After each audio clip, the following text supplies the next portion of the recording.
শুধু যে পিতৃপক্ষেই প্রীতি দোষ কাটাবার জন্য পিতৃপুরুষদের জল দেবেন তা না, সারা বছরই আপনারা দিতে পারেন। দিলে কিন্তু খুবই ভালো হবে, সারা বছর তাদের আশীর্বাদ পাবেন, সব সমস্যা থাকবে না। সেটা করতে গেলে আপনাদের প্রতিদিনই এখন থেকে জলের মধ্যে একটু তিল দিয়ে হাতে একটা কুশতি অবশ্যই লাগাতে হবে, এবং দক্ষিণ দিকে তাকিয়ে, সূর্যের দিকে তাকিয়ে, দক্ষিণ দিকে মুখ করে সূর্যকে স্মরণ করে আপনারা এই জলটা প্রদান করুন পিতৃদেবদের উদ্দেশ্যে।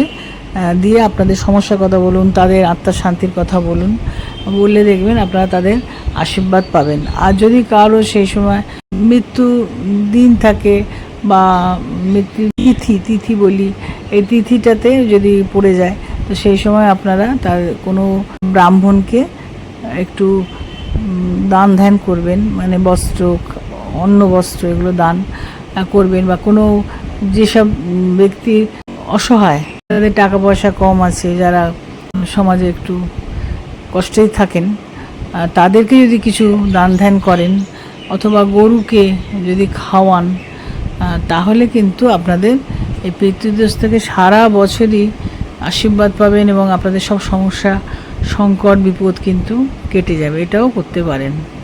রাধে রাধে।